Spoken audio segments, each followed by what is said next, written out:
तो ये जब विचार आया तो भ्रमण करते वृंदावन चले आए, जमुना जी के किनारे। लेकिन यहां भी उनको स्थिति कुछ विचित्र दिखी। अब तो नारद जी हताश हो गए। कहा भगवान की धरती कहीं इस लायक नहीं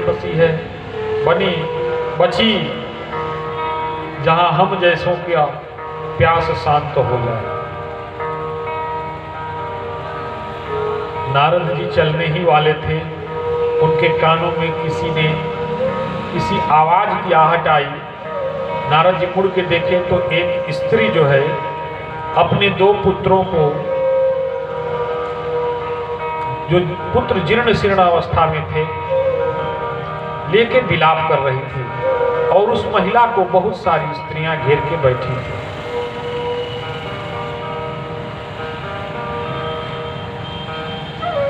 नारद जी मुड़ के देखने लगे। भो भो साधो क्षणं तिष्ठं मच्चित्तामपि नाशय दर्शनं तव लोकस्य सर्वथा हरं परम। हे महात्मन, जरा ठहरिए और हमारी चिंता को, हमारे दुख को दूर कीजिए। क्यों? क्योंकि संत बिटप सरिता गिरिधर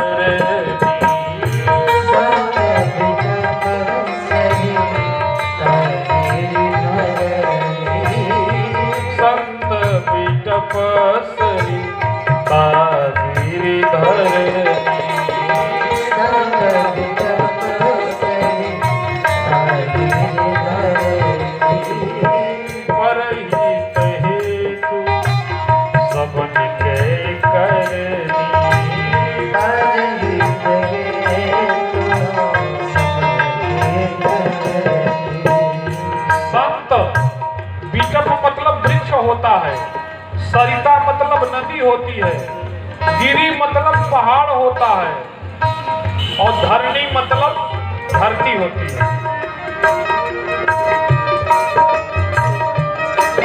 संतों का जीवन अपने लिए नहीं होता है। वृक्ष भी कभी अपने आप को अपना फल अपने खाता है क्या? अपनी छाया में अपने मौज लेता है। नदियां कभी अपना जल पीती हैं क्या? और पर्वत जो है कभी अपना आनंद अपने लेता है? और धरती क्या अपने उपजाए अन्न को कभी पाती है क्या? नहीं पाती। आपके लिए अन्न देती है। संत बिटप सरिता गिरिधर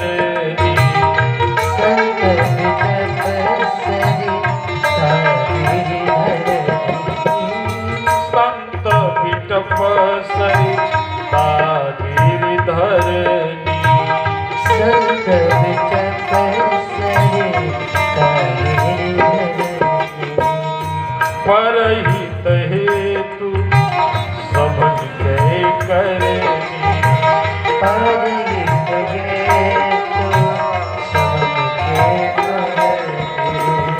ये परहित के लिए जीने वाले हैं। अतः हे महात्मन, आप हमारे दुख को दूर कीजिए। नारद जी ने पूछा, आप कौन हैं देवी और मैं आपकी क्या मदद कर सकता हूं? तो उस महिला ने कहा, अहम भक्ति रीति ख्याता इमौ में तनयो मतो ज्ञान वैराग्य नामानो काल योगे न जरो।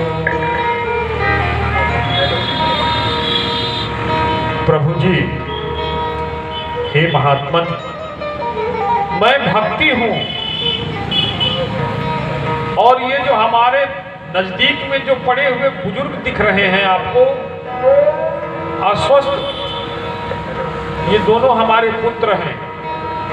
इस कली काल में धर्म का लोप हो रहा है। लोगों की श्रद्धा, लोगों की निष्ठा, लोगों का कर्म अपना स्तर खोता जा रहा है। इसलिए ज्ञान और वैराग्य की हालत तो पतली हो गई है। पतली तो मैं भी हो गई थी, बीमार तो मैं भी हो गई थी, सबकी स्थिति यही थी। लेकिन वृंदावन में आके मैं तो जवान हो गई, लेकिन हमारे पुत्र अब भी उसी अवस्था में, जीर्ण शीर्ण अवस्था में पड़े हुए हैं। ये कैसे स्वस्थ हो, वही उपाय बताइए।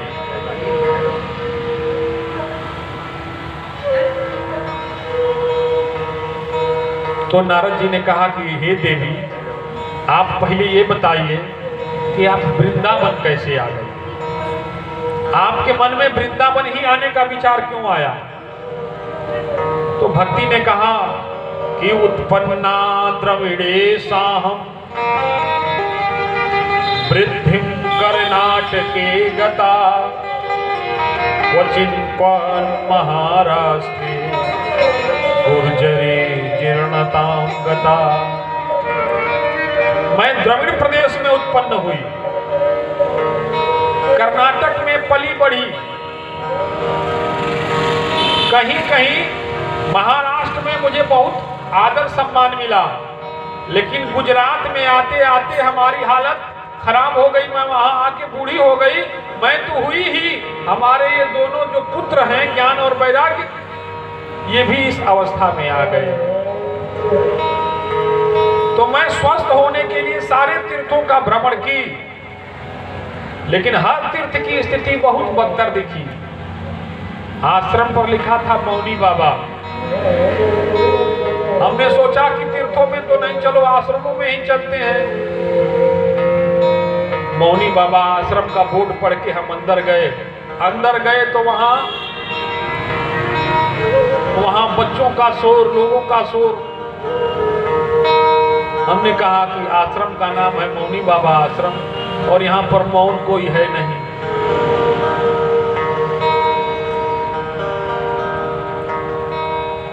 वहां से निकली तो देखा कि त्यागी बाबा आश्रम। वहां गए तो देखा 56 भोग, सुख साधन ऐश्वर्य का त्याग किसी का है नहीं, लिखा है त्यागी बाबा आश्रम। यहां भी हमारा दुख कैसे दूर होगा? घूमते हुए गई, लिखा था जोगी बाबा आश्रम। मैंने देखा साधन की सुविधाओं में व्यक्ति लिप्त है, योग उद्यम तो कुछ है ही नहीं। हमने कहा यहां भी हमारा समाधान कैसे हो सकता है? अतः हे महात्मन,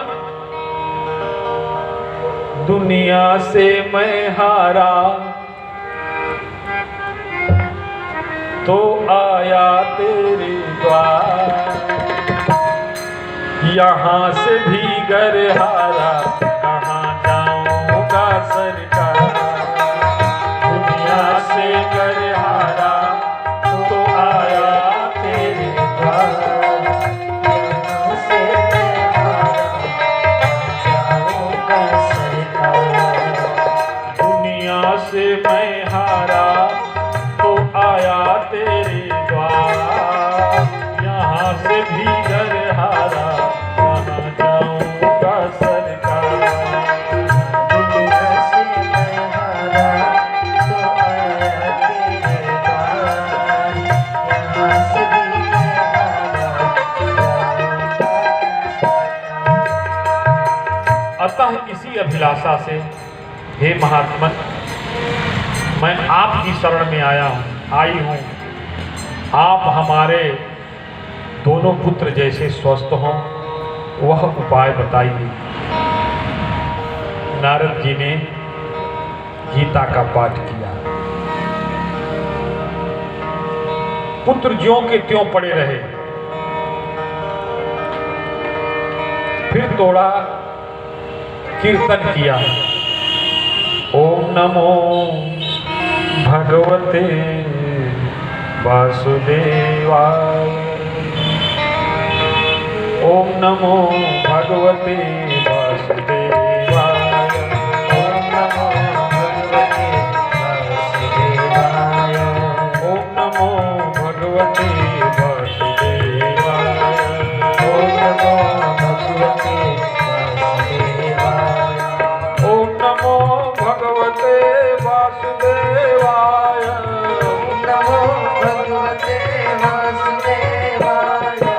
ओम नमो भगवते वासुदेवाय। ओम नमो भगवते वासुदेवाय। ओम नमो भगवते ओम नमो भगवते वासुदेवाय। कीर्तन किए तो हुआ क्या? भक्ति के जो दोनों पुत्र थे ज्ञान और वैराग्य, वो थोड़ा सा आंख खोले,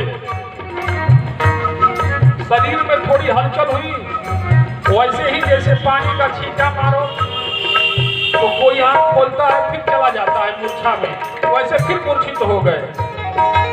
नारद जी बड़े हताश हो गए, हमारा भजन करना व्यर्थ हो गया।